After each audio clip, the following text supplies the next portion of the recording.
بسم الله الرحمن الرحيم. அஸ்ஸலாமு அலைக்கும் வரஹ்மத்துல்லாஹி வபரகாத்துஹு. அன்பிற்குரிய சகோதர சகோதரிகளே, நீங்களும் ஆலிம்களாகலாம் என்ற தினசரி பாடத்தில் உலூமுல் குர்ஆன் பற்றி பார்த்து வர்றோம். உலூமுல் குர்ஆன் என்று சொன்னால் குர்ஆனுடைய வசனங்களுக்குரிய தஃப்சீர்னு அர்த்தம் கிடையாது.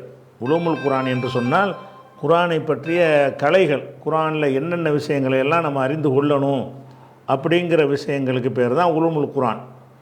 இதில் நம்ம சென்ற வாரம் வரைக்கும் சபபு நுசூல், ஒரு வசனம் எதற்காக இறங்கியது என்ற காரணத்தை அறிந்து கொள்கிற விஷயத்தை அறிஞ்சிக்கிட்டோம். அந்த காரணங்களில் சில நேரங்களில் அதில் பயன் இருக்கிறது, சில நேரங்களில் அந்த காரணங்கள்னால் நமக்கு கூடுதல் விளக்கம் சட்டம் ஒன்றும் கிடைக்க போகிறது இல்லை. இந்த மாதிரியான வித்தியாசங்களை விளங்கி கொள்ள வேண்டும். அனைத்து வசனங்களுக்கும் சபபு நுசூல் கிடையாது, அறிவிப்பு கிடையாது. சில விஷயம் அதிகமான வசனங்களுக்கு பொய்யான செய்திகள் தான் இருக்கிறது. மிக குறைந்த வசனங்களுக்கு தான் அந்த சபபு நுசூல் கிடைக்கிறது. இந்த விஷயங்களை எல்லாம் கடந்த சில நாட்கள் வாரங்களாக பார்த்துட்டோம்.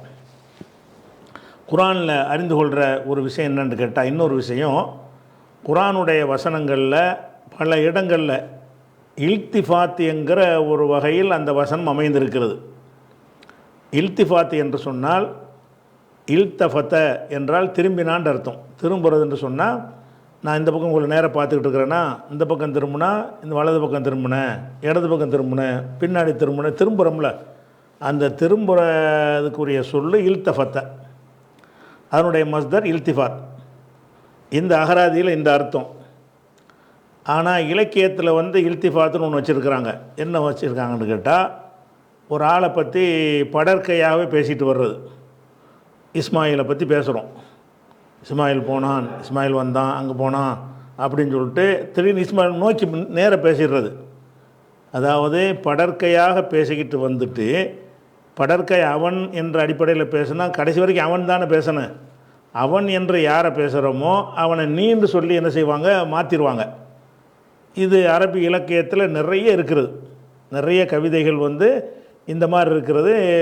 நம்ம தமிழில் மற்ற மொழிகளெல்லாம் கம்மியான இல்லாமையெல்லாம் இல்லை, தமிழில் கொஞ்சமாக தான் இருக்கிறது. உதாரணமாக ஒரு மேடையில் என்ன செய்வார்னு கேட்டால், இப்போ ஒரு ஒரு ஒரு ஆளுங்கட்சிக்காரர் ஒரு எதிர்கட்சிக்காரரை பற்றி பேசுவார் மேடையில். அந்த தலைவர் பேரை கேட்டு என்ன செய்வார், அவர்கள் அப்படி செஞ்சார்கள் இப்படி செஞ்சார்கள்னு ஒரு ஆள் பேரை சொல்லி, இந்த தலைவர் ஊழல் பண்ணினார்னு பேசிகிட்டே வருவார். பேசிகிட்டே வரும்போது அவர் ஊழல் செஞ்சார் அவர் அப்படின்னு சொல்லிக்கிட்டு வரும்போது திடீர்னு நீன்னு சொல்லுவார், நீ தப்ப முடியாதும்பார். அவர் என்று சொல்லி ஒரு XY யாரோ ஒரு தலைவரை சொல்லி அவர் பல லட்சம் கோடி ஊழல் பண்ணிவிட்டார் அப்படின்னு அந்த பட்டியலை வாசிக்கிட்டே திடீர்னு என்ன செய்வார், மேடை பேச்சில் நீ இனிமேல் நீன்னு மாறுவார். அவர் தப்ப முடியாதுன்னு சொல்லணும்ல, அவர் தப்ப முடியாதுன்னு சொல்லாமல் நீ தப்ப முடியாதுன்னு சொல்லுவார் மேடை பேச்சுக்களில். இது நீங்கள் பார்ப்பீங்க. ஆனால் இது ரொம்ப குறைவு. தமிழ் மொழியில் இந்த மாதிரியான ஸ்டைல் கம்மி. அதாவது படற்கையிலேருந்து முன்னிலேருந்து படற்க, இந்த மாதிரியெல்லாம் திரும்புறது இருக்க ரொம்ப குறைவாக இருக்கத்தான் செய்கிறது. ஆனால் அரபியில் இது மாதிரி ஜாஸ்தியாக இருக்குது. அரபியில் குர்ஆனில் மட்டும் கிடையாது, அரபி இலக்கியங்கள்லையும் இந்த மாதிரி படற்கையில் முன்னில தண்ணியிலன்னு மாற்றி மாற்றி பேசுவாங்க. இது அந்த மொழிக்கு அது உயர்ந்த நடை. அந்த இலக்கியத்தில் அதுக்கு ஒரு காரணம் இருக்கும். அப்படி திருப்பி பேசுவதில் அதில் ஒரு இலக்கிய சுவையை மறைத்து வைத்து கொண்டு தான் இந்த மாதிரி வார்த்தையை பயன்படுத்துவாங்க. இந்த மாதிரி உள்ளதுக்கு இல்திஃபாத்துங்கிற விஷயம் இருக்குல்ல, இது குர்ஆனில் நிறைய வருது. இதை குர்ஆனில் குறை காணக்கூடியவர்கள் பார்த்துட்டு என்ன செய்வாங்கன்னு கேட்டால், அவங்களுக்கு இந்த அரபு இலக்கியத்தில் அப்படி உண்டு, இது குர்ஆனுக்கு மட்டும் உள்ளது கிடையாது, அரபு மொழிக்கே உள்ளது, இப்படி பேசுகிறது அவங்களுடைய ஸ்டைலில் இருந்துச்சு அப்படின்னு விளங்கினவனுக்கு இது ஒரு பிரச்சனையாக தெரியாது. அது இல்லாமல் பார்ப்பானா, என்ன அவன்ட்டு சொல்லிட்டு தெரியும் நீண்டு மாறுற, குர்ஆனில் பிழையாக இருக்கிறது, அல்லாஹ் தடுமாறி போயிட்டார் அப்படிங்கிற மாதிரிலாம் இந்த இல்திஃபாத்துடைய வசனங்களில் சிலதை எடுத்து வைத்து கொண்டு அதை ஒரு குறை மாதிரி சொல்லுவாங்க. அவங்களுக்கு விளங்கலை. இல்திஃபாத்துங்கிறது சும்மாவெலாம் கிறுக்குத்தனமாக மாற மாட்டாங்க. ஒரு ஒரு படற்கையாக சொல்லிட்டு ஒரு முன்னிலைன்னு மாறுறாங்கன்னு சொன்னால் அதுக்கு ஒரு ரீசன் இருக்கும், அதுக்குள்ளே ஒரு கருத்து மறைஞ்சிருக்கும், ஒரு ஆழமான ஒரு செய்தி அதுக்குள்ளே அடங்கி இருக்கும். அப்போ தான் அந்த இல்திஃபாத்து பண்ணுவாங்க. அப்போ அந்த மாதிரியான ஒரு விஷயம் இருக்குது என்பதையும், அந்த இல்திஃபாத்துக்கு சில உதாரணமான சில வசனங்களையும் நீங்கள் முடிஞ்ச அளவுக்கு எல்லா குரானில் உள்ள எல்லா இல்திஃபாத் வசனங்களையும் கூட நம்ம எடுத்துக்கொள்ளலாம். ஏன்னா அதான் உலுமுல் குரானில் முக்கியமானது. இதைத்தான் வந்து தப்பு தப்பான விமர்சனம் பண்ணுறாங்க. அது மாதிரி உள்ள விஷயங்களை இந்த இந்த வாரத்திலேருந்து பார்ப்போம். முதலாவது அல்ஹம்து சூரா இருக்குது. இந்த அல்ஹம்து சூறாவை எடுத்துக்கிறோங்க. அதில் வந்து அல்ஹம்துலில்லாஹி அதான் இல்திஃபாத்துக்கு உதாரணம் காட்டுறோம். அல்ஹம்துலில்லாஹி ரப்பில் ஆலமீன். இதுக்கு என்ன அர்த்தம்? அகிலத்தின் அதிபதியாக அல்லாஹ்வுக்கே புகழனைத்தும். இது என்ன வகை? படற்கையா, முன்னிலையா, தன்னிலையா? இது படற்கை. படற்கைன்னு சொன்னால் அவன் இவன் சொல்வது மட்டும் படற்கை கிடையாது. பேரை சொன்னாலும் படற்கை தான். இப்ராஹிம் வந்தான், மூசா போனான்டா, அது படற்கை தான். அவன் வந்தான், இவன் வந்தான்டாலும் படற்கை தான். அதாவது ஒருவனை பற்றி பேசும் பொழுது நீ என்று விழித்து பேசாமல், நான் என்று தன்னை பற்றி பேசாமல் உள்ள எல்லாத்துக்கும் பேர் வந்து காயிபு, படற்கை. அப்போ அல்ஹம்துலில்லாஹி ரப்பில் ஆலமீன்கிறது என்னது? படற்கை தானே.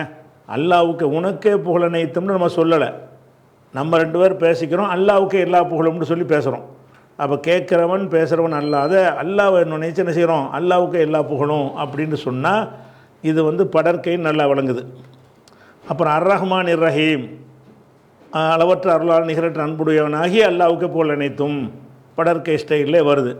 மாலிக் யௌமித்தீன், நியாய தீர்ப்பு நாளின் அதிபதியாகி அல்லாஹ்வுக்கு எல்லா புகழ் அனைத்தும். அப்போ இந்த 4 வசனங்களும் பிஸ்மில்லாவையும் சேர்த்து போட்டால் 4, பிஸ்மில்லா இல்லாமல் போட்டால் அது 3 வசனங்கள். அந்த 3 வசனங்களும் என்ன சொல்லுதுன்னு கேட்டால், அல்லாஹ்வை வந்து புகழக்கூடிய வகையில் அமைக்கப்பட்டிருக்கிறது. அதை என்ன மாதிரி புகழ்கிற வகையில் அமைக்கப்பட்டிருக்குது? படற்கையாக பேசுகிற வகையில் அமைக்கப்பட்டிருக்கிறது. 4வது 5வது வசனத்துக்கு வந்துட்டீங்கன்னு சொன்னால், ஈயாக்க உன்னை வணங்குகிறோம்னு வருது. அவனுக்கே எல்லா புகழும்னு சொன்னால் அவனை வணங்குகிறோம் தானே வரணும். ஈயாக்க நாபுது என்றால் உன்னையே வணங்குகிறோம். அந்த படற்கை அந்த அல்ஹம்துடைய ஸ்டைலே வருவதாக இருந்தால் ஈயாகு நாபுதுன்னு வரணும். ஈயாகு நாபுது, அவனையே நாம் வணங்குகிறோம். ஈயாகு நஸ்தாயின், அவனிடமே உதவி தேடுகிறோம். ஈயாகு என்று அவன் என்று வர வேண்டிய ஒரு இடத்தில் உன்னை வணங்குகிறோம்னு வருது. இதை எடுத்துக்கிறவாங்க. பார்த்தீங்களா, அல்லாஹ்வுக்கு எல்லா புகழும்னு சொல்லிட்டு வந்தவருக்கு அல்லாஹ் குழம்பிட்டாரு. குழம்பி போய் உன்னையே வணங்குகிறோம்னு என்ன செய்கிறாரு அப்படின்னு சொல்கிறான்னு. இப்போ வழங்காமல் அந்த இலக்கியம்னா என்னென்னு தெரியாமல் என்ன செய்கிறாங்கன்னா அதை வந்து சொல்கிறாங்க. அப்போ இது நிறைய குரானில் இருக்குது. இந்த மாதிரி குரானில் இருக்குது. குரானில் மட்டும் கிடையாது, அரபி இலக்கியங்களில் நிறைய இருக்குது. அப்போ அரபி இலக்கியங்களில் இருந்தாலும் என்ன அர்த்தம்னா, அந்த மொழி பேசுகிறவங்க வந்து அதை ஒரு ஸ்டைலாக, அது ஒரு நடைமுறையாக, ஒரு வழிமுறையாக வைத்திருந்தார்கள். அவங்க பாஷையில் அவங்க வச்சுக்கிற முறையில் தான் பேச முடியும். அதனால் அல்லாஹ் என்ன செய்கிறான்டா, அவங்க எந்த மாதிரி இல்திஃபாத்து போடுவாங்களோ அந்த மாதிரி அல்லாஹ் என்ன செய்கிறான்னு கேட்டால், பல வசனங்களில் வந்து ட்ராக் மாறுவது. இல்திஃபாத்தான ட்ராக் மாறுவன்னு வச்சுக்கிறாங்க. என்ன ட்ராக் மாறுறது? தன்னிலை, படற்கை, முன்னிலை இருக்குல்ல, இந்த 3 ட்ராக் மாறிட்டு இருக்கும். படற்கையை பேசிடுறது முன்னிலையாக மாறும், முன்னிலை இருந்து தன்னிலையாக மாறும். இந்த 3 மாறி ட்ராக் மாறுதில்ல, இந்த மாறுதலுக்கு பேர் தான் என்னது? இல்திஃபாத். இப்போ இங்கே இல்திஃபாத் இருக்கா? உங்களுக்கு இருக்குது. எப்படி இருக்குது? அல்லாஹ்வுக்கு எல்லா புகழும், உன்னையே வணங்குகிறோம், அவனையே வணங்குகிறோம்ன்றது இங்கே பொருந்துமா? உன்னையே வணங்குகிறோம் பொருந்துமா? உன்னையே வணங்குகிறோம்னு சொன்னால் ட்ராக் மாறி போச்சு. இப்போ அவன் வேறு இவன் வேறண்டாவது. அவனை புகழ்கிறோம், உன்னையை வணங்குகிறோம். அவனை என்று சொல்வதும் உன்னை என்று சொல்வதும் இங்கே ஒருவனைத்தான். நம்ம நம்பிக்கை பிரகாரம் அப்படி விளங்கிக்கிறோம். இதெல்லாம் விளங்காதவன் பார்த்தான்னு சொன்னால் என்ன விளங்குவான்னு கேட்டால், அவனுக்கு புகழ் வணக்கம், உன்னைக்கு வேற ஒரு ஆள்கிட்ட வேறு யார்கிட்ட பேசுகிறாங்க, உன்னை வணங்குகிறோம் அப்படின்னு வருது. அப்போ இதை உன்னை வணங்குகிறோம் என்பதும் உன்னை அதுக்கு பிறகு வரல அப்படி தான் வருது. எப்படி? இஹ்தினா, நீ எங்களுக்கு வழிகாட்டு, அவன் எங்களுக்கு வழிகாட்டுவானாகண்டு வரணும். அல்ஹம்துலில்லாஹி அந்த ஒரு ஸ்டைலில் வருவதாக இருந்தால், இஹ்தினா நீ எங்களுக்கு அம்ரு வரக்கூடாது, நீ எங்களுக்கு வழிகாட்டின்னு வரக்கூடாது. எப்படி வரணும்? எஹ்தினா எங்களுக்கு எஹ்தினா எங்களுக்கு வழிகாட்டட்டும் அப்படிங்கிற மாதிரி தான் வரணுமே தவிர, இஹ்தினான்னு வந்துச்சுன்னு சொன்னால் ட்ராக் மாறி போச்சு. அவன் என்று வந்தது வந்து நீ என்று சொல்லி மாறிவிட்டது. அதுக்கப்புறம் நம் தலையும் ஒரே விஷயந்தான். அப்போ ஈயாக்க நாபுதுலேருந்து கடைசி வரைக்கும் உள்ளது அல்லாவை நோக்கி நேர பேசுகிற மாதிரி இருக்கிறது. வந்து மற்ற அதுக்கு முந்தி உள்ள வசனங்கள் 3 வசனங்களை அல்லாவை பற்றி நம்ம பேசிக்கிற மாதிரி இருக்குது. முதல் வசனங்கள் அல்லாவை பற்றி நம்ம புகழ்கிறோம், அல்லாவுக்கு எல்லா புகழும், ரஹ்மான் ரஹ்மான் நம்மளுக்குள்ள, நான் உங்கள்கிட்ட நீ எங்கள்கிட்ட அந்த மாதிரி பேசுகிற மாதிரி இருக்குது. அது அடுத்து வர்றதெல்லாம் என்னதுன்னா நம்மளை அல்லாவும் பேசிக்கிற மாதிரி வருது. இறைவா உன்னையே தான் வணங்குகிறோம், உன்னிடம் தான் உதவி தேடுகிறோம், இதுதான் இல்திஃபாத்துன்னு விளங்கும் போது விளங்கிக்கணும். இது எதனாலன்னு அப்புறம் வச்சுக்கிடுவோம். முதல் விஷயம் என்னென்னு கேட்டால், இந்த மாதிரி ஸ்டைலில் இருக்கிற வசனங்களுக்கு பேர் இல்திஃபாத். இதை வந்து மேலோட்டமாக பார்த்தாங்கன்னா இது ஒரு குறை சொல்கிற மாதிரி எடுத்துக்கிடுவாங்க. ஏன்னு கேட்டால், ஒரு மொழியில் வந்து ஒன்றை குறை சொல்வதாக இருந்தால் அந்த மொழி என்ன சொல்லுதுன்னு இவங்க அறியணும். அரபு மொழியை அறியாதவனை உட்காந்து என்ன செய்கிறாங்கன்னு கேட்டால், இது என்ன, இது இப்படி, இது என்ன ஒரு நடை அப்படிங்கிறாங்க. இந்த நடை தானே அந்த மொழிக்கு ஒரு சிறந்த ஒரு நடைன்னு வச்சுருக்கிறாங்க. அவங்க நடையில் என்ன மாதிரி கவிதைகள் எழுதுவாங்களோ அந்த மாதிரியான அடிப்படையில் தான் அல்லாஹ் என்ன செய்கிறான்னு கேட்டால் இந்த மாதிரி ஸ்டைலை மாற்றுறான். இந்த மாற்றுறதுக்கு என்ன காரணம்? ஏன் அப்படி சொல்ல வேண்டியதானே? அல்ஹம்துலில்லாஹி ரப்பில் ஆலமீன் அர்ரஹ்மான் ரஹீம் மாலிகி யௌமித்தீன் இய்யாஹு நஅபுது வ இய்யாஹு நஸ்தஈன் லியஹ்தினா, அவன் எங்களுக்கு நேர்வழி காட்டட்டும் இப்படி சொல்லியிருந்தால் அது நல்லா தானே இருக்குது. இதில் என்ன மாற்ற வேண்டிய தேவை என்ன இருக்குது? இதை சொல்கிற மாதிரி அது ஐயாக்க ஐயாஹூன்னு சொல்வதில் என்ன ஒரு பெரிய இது வந்துட போகுது, அது கரெக்டாகவும் போயிடுமே அப்படின்னு கேட்கும். யாருக்கு இந்த இப்படி ஒரு இலக்கியத்தில் ஒரு வகை இருக்குது என்று யாருக்கு தெரியவில்லையோ, அதிகமாக இருக்கிற எல்லா மொழியிலேயும் தான் இருக்குது. நான் மேடை பேச்செல்லாம் சொன்னேன்ல, அதெல்லாம் அப்படி தான் பேசுவாங்க. முன்னிலையிலேருந்து படற்கைக்கு மாறுவாங்க. படற்கைக்கு உன்னை கொல்லாமல் விட மாட்டேன் அப்படி. வீட்டில் பிள்ளைகள்கிட்ட பேசும்போது என்ன செய்வான்? பையன் தப்பு செஞ்சுட்டான்னு வைங்க, தகப்பன் பேசுவான். என்ன செய்வான்? அவனுக்கு ரொம்ப திமிரு அதிகமாகிடுச்சு, ஏற்று பேசிக்கிட்டு இருக்கிறான் அப்படின்ட்டு அவன் வேண்டு பேசிக்கிட்டு வந்து கடைசியில் வெளியே போடான்ப்பான், நீ வெளியே போடான்னு.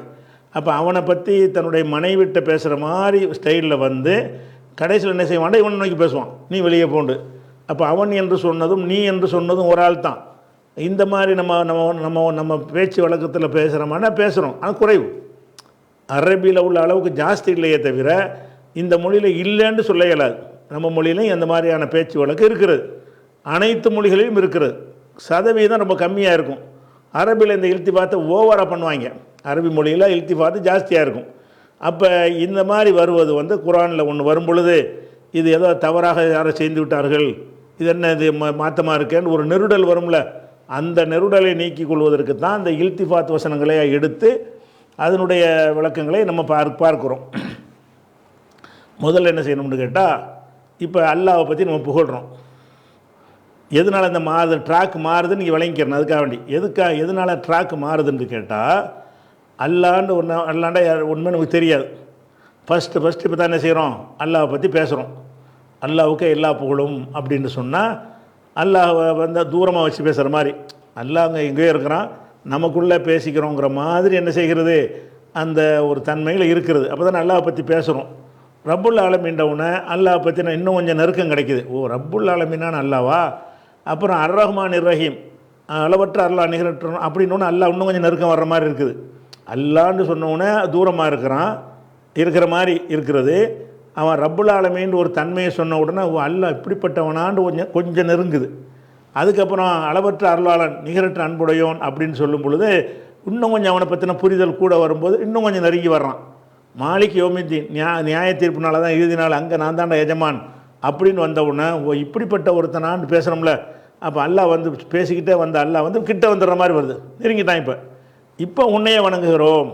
இப்போ அப்படி சொல்லிக்கிட்டே வரும்போது அல்லாஹ் என்றால் யார் என்பது தெரியாத ஒருத்தனுக்கு முதலாக இதை சொல்லி கொடுக்கும் பொழுது அல்லாஹ்வுக்கு எல்லா புகழும்னா யாரையோ பற்றி சொல்கிறாங்க போல இருக்குது அப்படின்னு தூரமாக வச்சு பார்ப்பான். அப்புறம் ரப்புல் ஆலமீன்றவுடனே ஓ, இப்படிப்பட்ட ஒருத்தன் ஆண்டவுடனே அந்த தூரத்தில் இருந்தான்ல 10 கிலோமீட்டர் தூரத்தில் இருந்தவன் 9 கிலோமீட்டர் ஆகிக்கிடுவான் உதாரணத்துக்காக வேண்டி. அதுக்கப்புறம் அர்ரஹ்மான் ரஹீம்ன்றவுடனே இன்னொரு ஒரு 5 கிலோமீட்டருக்கு வந்துடுவான். ஓ, அர்ரஹ்மானான அல்லாவா? நெருக்கம் வந்துடுது. மாலிக் யௌமித்தீன்னவுடனே இங்கே வந்துடுறான் அப்படிங்கிற மாதிரி வந்துடுது. இதை சொல்லி முடித்தவுடனே அல்லாஹ் நமக்கு முன்னாடியே வந்துட்டாங்கிற மாதிரி ஒரு நிலைமை ஏற்பட்டுருது. இந்த மாதிரி ஒருத்தன் அல்லாஹ் வந்து ரப்புல் ஆலமீன் என்றும் ரஹ்மான் என்றும் ரஹீம் என்றும் மாலிக் யௌமித்தீன் என்றும் எல்லாம் தெளிவாக புரிந்து கொண்டான் என்று சொன்னால் அவனை பொறுத்த வரைக்கும் அல்லாஹ் தூரத்தில் இருப்பதற்கு பதிலாக கண்ணுக்கு முன்னாடி நிற்கிற மாதிரி ஆயிடுவான். இப்போ உன்னையே வணங்குகிறோம். இதெல்லாம் சொன்ன பிறகு என்ன ஏற்படுதுன்னு கேட்டால், அல்லாஹ் வந்து நம்மோடு நெருங்குகிறான், ரொம்ப நெருங்கி விட்டான். எதனால் நெருங்கிட்டான்? அவனை பற்றி சொன்ன இந்த வர்ணனைகள் சிஃபத்துகளால், ரப்புல் ஆலமீன் என்ற சிஃபத்தினால், ரஹ்மான் ரஹீம் என்ற சிஃபத்துகளால், மாலிக் யௌமித்தீன் என்ற சிஃபத்துகளால் அல்லாஹ் வந்து நம்மளை அப்படி நெருங்கி விட்டான். நெருங்கினவுன்னு என்ன ஆகுனுட்டா, நெருங்கிட்டா எதுக்கு அவன்கிட்ட பேசணும்? அதாவது ஒரு ஆளை பற்றி பேசிக்கிட்டு இருக்கிறோம், மூசாவை பற்றி பேசுகிறோம். பேசிக்கிட்டு இருக்கும்போது அவன் தூரத்தில் அங்கே வந்துக்கிட்டு இருக்கிறான், நம்ம கண்ணுக்கு பார்க்குறோம். அவன் அந்த அடுத்த தெருவில் வந்துக்கிட்டு இருக்கான், சின்னதாக தெரிகிறான். அப்போ என்ன செய்வோம்? அவன் வந்துக்கிட்டு இருக்கான், அந்த அங்கே வந்துட்டான், அந்த அங்கே வந்துட்டான்னு சொல்லிகிட்டே இருக்கிறோம். சொல்லிக்கிட்டே இருக்கும்போது இங்கே வந்துட்டான்னு வைங்களேன், நீண்ட அவன்கிட்ட பேசிடுவோம். அங்கே இருந்த ஒருத்தன் நெருங்கி வந்துக்கிட்டு இருக்கும்போது அவனை பற்றி நம்ம பேசும் பொழுது தூரமாக வேற ஆள்கிட்ட தான் பேசிக்கிட்டு இருப்போம். இப்போ அவனே நெருங்க வந்துட்டான்னா என் வேற ஆள்கிட்ட எதுக்கு பேசுனேன், அவன்கிட்ட பேசிட வேண்டியது தானே. அவன் மூசா கிட்ட வந்துட்டான், என்னப்பா நல்லா இருக்கியான்னு கேட்போம். அவன் வந்தான் அவன் போனான்னு பேசிட்டு வந்த ஒரு ஆள் நம்ம கிட்ட வந்துட்டாருன்னு சொன்னால் நம்ம ட்ராக் எப்படி மாறும்? அவனை பற்றி தான் பேசுகிறோம். அவன் சாப்பிட்டானான்னு கேட்குறான். அவனே இருக்கும்போது நீ சாப்பிட்டான்னு கேட்ட வேண்டியதானே. அவன் தான் பக்கத்தில் வந்துட்டான்ல. அப்போ தூரமாக இருக்கக்கூடியது பக்கத்தில் வந்து விட்டால் தூரமாக இருக்கிறவனை படற்கையாக பேசிய நாம் கிட்டத்தில் வந்தவனை முன்னிலையாக மாற்றிக்கிடுவோம். அந்த மாதிரி தான் இது. அல்லாஹ் கிட்டத்தில் வர்றது தூரத்தில் வருதுங்கிற பிரச்சனை கிடையாது. அவன் அரசில் தான் இருக்கிறான். அரசில் இருந்தாலும் எல்லாத்துக்கும் கிட்டத்தில் இருக்கிறான். அந்த அர்த்தத்தில் இல்லாமல் நம்ம புரிந்து கொள்வதற்கு நம்ம சிந்தனைக்கு அல்லாஹ் அல்லாஹ் பற்றி ஒன்றுமே தெரியாமல் இருந்தால் அல்லாஹ் தூரமாக சிந்தனைக்கு தூரமாக இருக்கிறான். அப்போ ரப்புல் ஆலமீன் சொன்னவுடனே சிந்தனைக்கு கொஞ்சம் நெருங்கி வர்றான். ஓ, இந்த மாதிரியான ஒருத்தனை தான் சொல்கிறாங்களா. அர்-ரஹ்மான் இர்-ரஹீம்டவுடனே இன்னும் கொஞ்சம் அல்லாஹ் நெருங்கி வர்றான். மாலிக் யௌமித்தீன் என்னோட இன்னும் கொஞ்சம் நல்லாவே நெருங்கிறான். அந்த அங்கனுக்குள்ளே வந்துட்டான் அப்படின்னு சிந்தனைக்கு வரும் பொழுது இப்போ எதுக்கு அவன்ட்டு சொல்லிக்கிட்டு இருக்கானு? அவன் தான் கிட்ட நம்ம புரிஞ்சு எல்லாம் கிட்டே அவனே வந்துட்டானே, அவனே வணங்குகிறோம். இவன்கிட்ட போட்டு சொல்லிட்டு இருக்கான், அவன்கிட்ட சொல்லிட்டு போயிடுவோம் அப்படிங்கிற அடிப்படை. இதெல்லாம் இலக்கியம். இந்த மாதிரி அவர் இலக்கியமாக கற்பனை பண்ணி அதை இப்படி அந்த மாதிரி ஒரு உருவகப்படுத்தி இந்த கருத்தெல்லாம் உள்ள அடக்கி வைத்து தான் ஈயாக்க நபுதும்பாங்க. இது ஒரு ருசிகரத்தை கொடுக்கும். இது என்னத்தையும் தூரத்தை கொடுக்குறதுக்கு பதிலாக என்ன அற்புதமான ஒரு நடையில் போட்டிருக்கு. இதை சொல்லிட்டு வந்தவொன்னே ஈயாக்க நபுது நல்லா பொருத்தமாக இருக்குதே அப்படின்னு இலக்கிய ரசனை உள்ளவர்கள் இதை ரசிப்பாங்க, குறை சொல்ல மாட்டாங்க. அந்த இலக்கிய ரசனை அடிப்படையில் இல்திஃபாத் என்பது அந்த இலக்கிய மானிங்கிறாங்கல்ல, மானி பயான் பதிலாம் இருக்குது. அந்த பாடமெல்லாம் உங்களுக்கு நடத்தப்படலை. இதெல்லாம் அதில் ஒரு வகை. அந்த இலக்கியத்தின் அடிப்படையில் என்ன செய்கிறது, இந்த ஒரு விஷயம் அமைந்திருக்கிறது. இப்போ நினச்சி பார்த்தோம்னு சொன்னால் ஈயாக்க நாபுது என்பது முன்னிலையிலிருந்து, அதாவது காயிபில் இருந்து ஹாலிற்கு மாறி இருக்குது. முதல் 4 வசனங்கள், அதை முதல் 3 வசனங்கள் காயிபாக இருக்கிறது. 4வது வசனத்தில் இருந்து அது முகாத்தபு, அதாவது ஹாலிராக என்ன செய்கிறது, முன்னிலையாக மாறிவிடுகிறது. இப்படி மாறுவதனாலும் ரெண்டும் ஒருத்தனை தான் குறிக்கிறது. அவன் என்று சொல்வதும் நீ என்று சொல்வதும் இங்கே ஒரு ஆள் தான். யாருக்கு எல்லா புகழும்னு சொல்கிறோமோ அவனும் அல்லா தான். யாரை உன்னைத்தான் வணங்குறோம்னு சொல்கிறோமோ அவன் அல்லா தான். ஒரு ஆளை பற்றியே இப்படி ரெண்டாக மாறணும். அதாவது காயிபிலேருந்து ஹாலிரா மாறுறது எப்படி மாறணும்னு கேட்டால், குறிப்பிடுற ஆள் ஒரு ஆளாக இருக்கணும், ஒரு கூட்டமாக இருக்கணும், ஒரு விஷயமாக இருக்கணும். அதையே என்ன செய்கிறது, காயிபா பேசிட்டு ஹாலிற்கு மாற்றணும்னு சொன்னால் இதை இல்திஃபாத் என்பாங்க. இந்த ஒரு இல்மு நம்ம என்ன செய்யணும் தெரிஞ்சுக்கிட்டா தான் இந்த மாதிரி ஒரு கிறுக்குத்தனமாக சில எதிர்கேள்வியில் கேட்கும் பொழுது நம்ம எடுத்து என்ன செய்யணும் பதில் சொல்லி இதெல்லாம் ஒரு இலக்கியத்தில் உள்ளதுப்பா. இதெல்லாம் அரபு மொழியில் நம்ம மொழியிலையும் இருக்குது, குறைவாக இருக்குது. எல்லா மொழிகள்லையும் இந்த தன்மை இருக்குது. அரபியில் கொஞ்சம் ஜாஸ்தியாக இருக்கும்போது குரான்லேயும் கொஞ்சம் ஜாஸ்தியாக வரும். அரபி மொழியில் உள்ளதான குரான் அந்த மக்களுடைய ஸ்டைலில் தான் நல்லா அனுப்புகிறான். அப்போ அல்ஹம்துலில்லாஹி ரப்பில் ஆலமீன் அர்-ரஹ்மான் இர்-ரஹீம் மாலிக் யௌமித்தீன் காயிபு, ஈயாக்க நஅபுதுலேருந்து இறுதி வரைக்கும் ஹாலிர் முன்னிலை, இப்படி மாறி இருக்கிறது. இதுக்கு பேர் என்னது, இல்திஃபாத். இப்படி ஒரு வகையை சொல்லுவாங்க. அதே மாதிரி இன்னொரு வசனத்தை பாருங்கள். இது நிறைய வசனங்கள் இருக்குது. இந்த இல்திஃபாத் வசனங்களாக உங்களுக்கு நம்ம எடுத்து காட்டுவோம். 78வது சூரா, 78வது சூறாவில் 21, 22. அப்போ இதில் எல்லாம் என்ன செய்கிறான்னு கேட்டால், ஆலியகும் சியாபு சுந்துசின் ஹுலுரின், அதாவது பசுமையான சுந்துசிங்கிற பட்டாடை, இஸ்தபுரக் என்ற பட்டாடையெல்லாம் அவங்க அணிஞ்சிருப்பாங்க. ஹுல் அசாவிர்னா காப்புகள், மின்ஃபில்லத்தின் வெள்ளியாலான காப்புகள் அணிந்திருப்பார்கள். ஓ சகாஹும் ரப்புகும் ஷராபன் தஹூரா, தூய்மையான பானத்தை எல்லாம் அவங்களுக்கு குடிக்க கொடுப்பான். இப்படின்னு இந்த 21 வசனத்தில் என்ன செய்யப்படுதுன்னு கேட்டால், சொர்க்கவாசிகளுக்கு கிடைக்கக்கூடிய பாக்கியங்கள் சொல்லப்படுகிறது. பாக்கியங்கள் எந்த ஸ்டைலில் சொல்லப்படுதுன்னு கேட்டால் காயிபாக சொல்லப்படுது. அவர்கள் உங்களுக்குன்னு சொல்லலை, சொர்க்கவாசியை பற்றி பேசிக்கிட்டு அவங்கள நோக்கி பேசுகிற மாதிரி இது இல்லை. நம்மளுக்கு அல்லாஹ் சொல்கிறான் எப்படி, அவர்களுக்கு பட்டாடை வழங்கப்படும். சுந்துஸ் என்கிற பட்டாடை, இஸ்தபரக் என்ற பட்டாடை, வெள்ளியாலான காப்புகள், தூய்மையான பானங்கள், இதெல்லாம் அவர்களுக்கு வழங்கப்படும். ஆலியகும் சக்காஹும் ரப்புஹும் எல்லாம் காயிபாக தான் இருக்குது. வஹுல்லு அதுவும் மஜ்ஹூலான ஃபேல் தானே. அப்போ இதில் உள்ள ஒவ்வொரு வார்த்தையும் பார்த்தீங்கன்னு சொன்னால் இது வந்து அவர்களுக்கு கொடுக்கப்படும் என்று படர்க்கையாக சொல்லப்படுது. இந்த இந்த இன்பங்கள் எல்லாம் நீங்கள் சொர்க்கத்துக்கு வந்தால் உங்களுக்கு கொடுக்கப்படும்னு நம்மள்ட்ட எல்லாம் சொல்லலாம். அப்படி சொல்லாமல் அல்ல என்ன செய்கிறான்னு கேட்டால் சொர்க்கவாசிகளாகி அவர்களுக்கு இவைகள் எல்லாம் கொடுக்கப்படும் என்று இந்த 21 வசனத்தில் சொல்கிறான். அப்போ எந்த ஸ்டைலில் இது சொல்லப்பட்டிருக்கு? இந்த 21 வசனம் காயிபு ஸ்டைலில் இருக்குது. எல்லாமே அந்த ட்ராக் வந்து காயிபு ட்ராக்கில் தான் ஓடிட்டுருக்குது. ஓடிட்டு இருந்தவொடனே அடுத்த வசனத்தை பாருங்கள், அப்படியே முன்னிலைக்கு மாறும். இன்னஹாதா இது கான லக்கும் ஜசான் உங்களுக்கான கூலி, ஓ கான சாய்க்கும் மஷ்கூரா உங்களுடைய உழைப்புகளுக்கு வந்து நன்றி செலுத்தப்படும். சாயின்னா உழைப்பு, மஷ்கூர்னா நன்றினா கூலி கொடுக்கப்படும் அர்த்தம். இப்போ காண இதில் என்னன்னு கேட்டால் இன்னஹாதா காண லக்கும்னு வருது. லகும்னு தானே வரணும். அவர்களுக்கு அது கொடுக்கப்படும், அவர்களுக்கு இது கொடுக்கப்படும்னு சொன்னால் அவர்களுக்கு இது கூலின்னு தான் வரணும். இன்னஹாதா அதாவது ட்ராக்கு மாறாமல் சொல்வதாக இருந்தால் இன்னஹாதா காண லகும் ஜசான் இது அவர்களுக்குரிய கூலியாக ஆகிவிட்டது. இப்போ காண சாயுகும் மஷ்கூரா அவங்களுடைய உழைப்புக்கு நன்றி செலுத்தப்படும், நன்றி செலுத்தப்படுவதாக ஆகிவிட்டது அப்படின்ட்டு இந்த வசனம் இருந்திருக்குமையானால் அப்போ வந்து காயிபில் இருந்து காயிபாகவே தொடருதுன்னு அர்த்தம். படற்கையாக இருந்தது படற்கையிலே தொடருதுன்னு அர்த்தம். ஆனால் இங்கே என்ன பண்ணிட்டான் அல்லாஹ் வந்து 21வது வசனத்தில் வந்து அவங்களுக்கு கிடைக்கும், அவங்களுக்கு கொடுக்கப்படும், அவங்களுக்கு அணிவிக்கப்படும், அவங்க அருந்துவார்கள்னு அப்படி படற்கையாக சொல்லிக்கிட்டு வந்து உங்களுக்கு இது கூலி அப்படின்ட்டு உங்களுக்குன்னு மாறுது.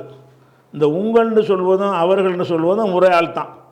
யார் சொர்க்கத்தில் இருக்கிறாங்களோ, சொர்க்கத்தில் இன்பங்களை அனுபவிக்கிறாங்களோ அவங்கள தான் சொல்லப்படுது. என்னண்டு அவங்களுக்கு கொடுக்கப்படும்னு சொல்வதும் அந்த சொர்க்கவாசிகள் தான். உங்களுக்குன்னு சொல்வது அவங்கள நோக்கி பேசுகிறது தான். அப்போ வந்து இங்கே வந்து என்ன ஆகுதுன்னு கேட்டால் இல்திஃபாத் நடக்குது. ட்ராக் மாறிடுச்சு. காயிபாக சொல்லிக்கிட்டு வந்துட்டு என்னவா மாறிடுது, முன்னிலையாக மாறிடுது. அப்போ இதை பார்த்தா என்ன செய்யுங்க, இது என்னங்க இது ஒரு நடையான்னு கேட்பாங்க. விளங்காதவன் கேட்பான். இலக்கியம் படித்தவங்க கேட்க மாட்டாங்க.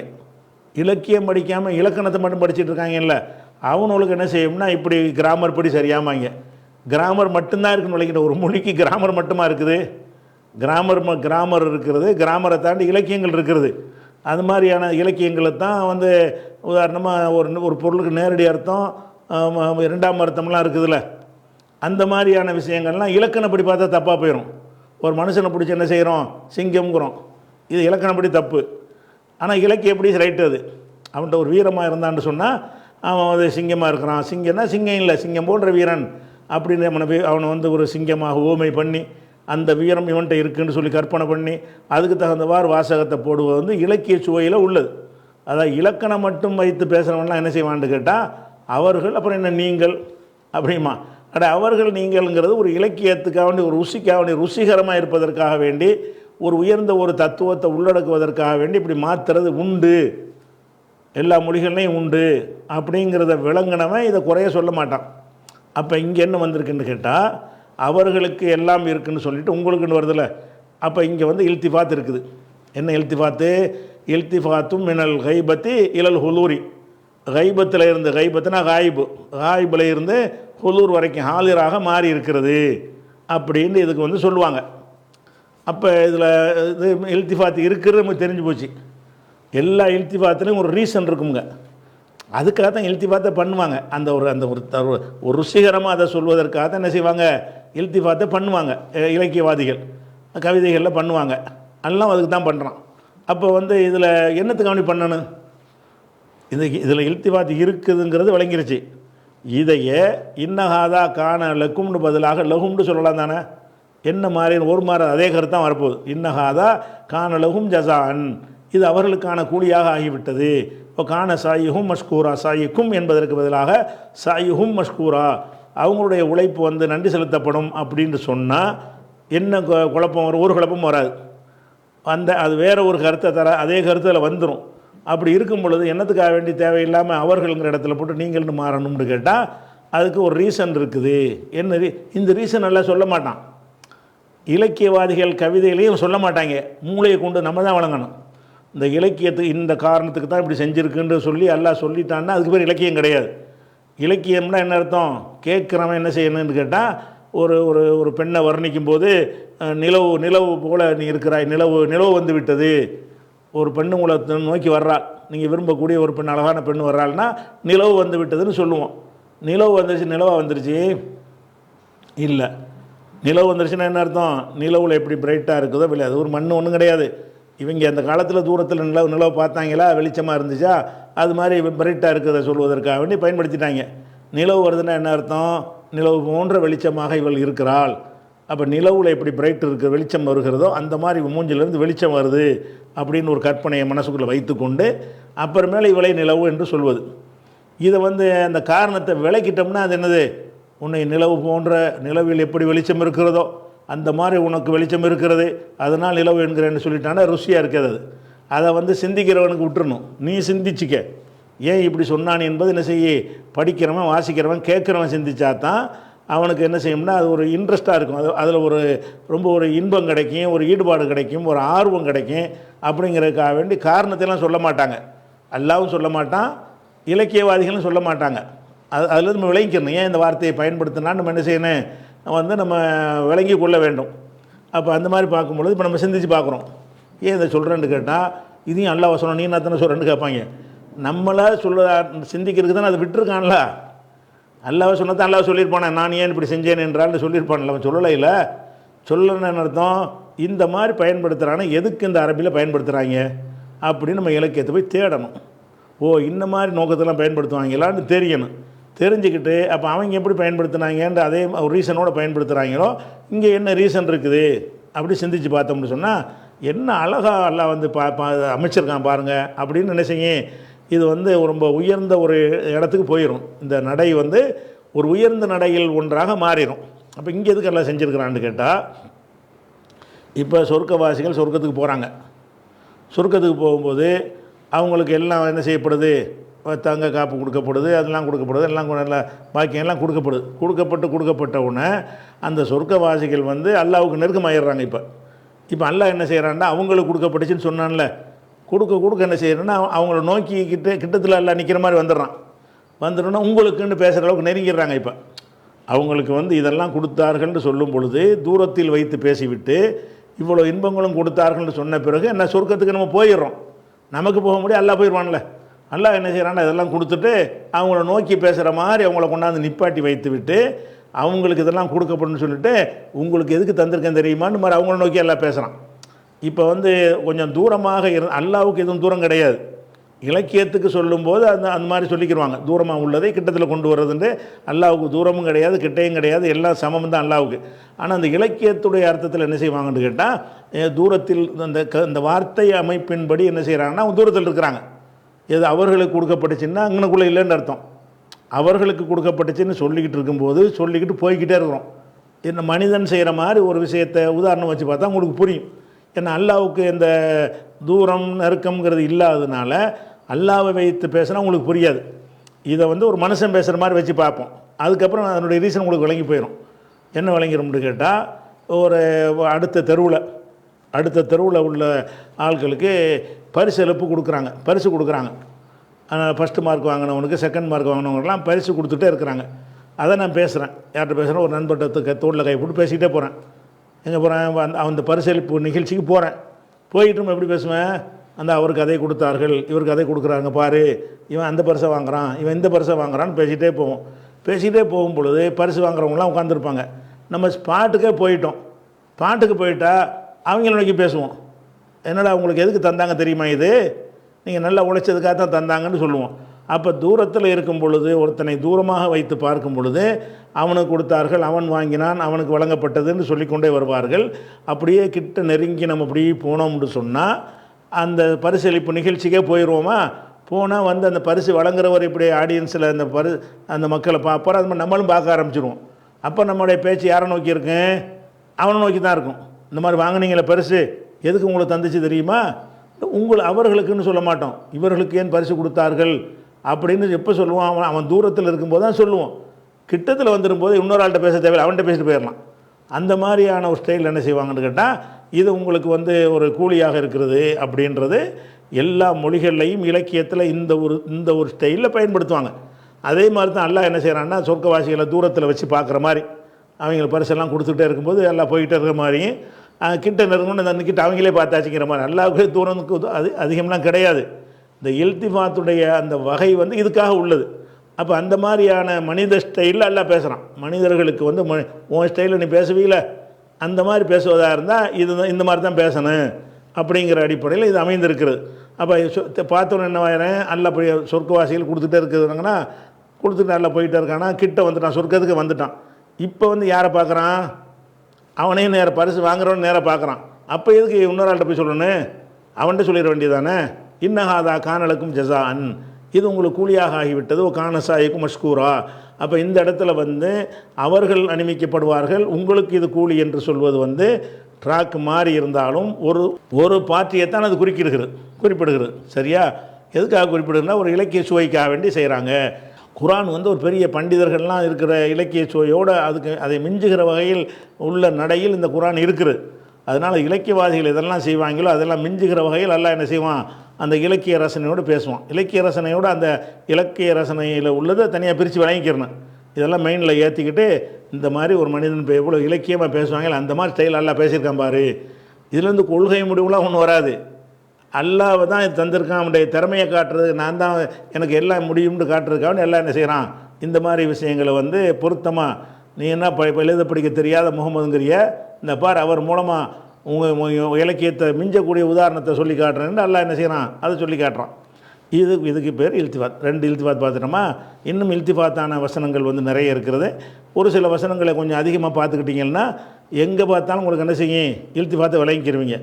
ரீசனை நீங்களே சிந்தித்து விளங்கிக்கலாம். எதுக்காக இல்திஃபாத் பண்ணப்பட்டிருக்கு சிந்தித்து பார்த்தீங்கன்னா, இப்போ நான் சொன்னது மாதிரியான ஒரு மறைமுகமான ஒரு இலக்கிய சுவை வந்து அந்த டேஸ்ட் வந்து அதில் அடங்கியிருக்கும். சரியா? இன்ஷா அல்லாஹ் மீதியை வந்து நம்ம அடுத்த வாரம் பார்க்கலாம்.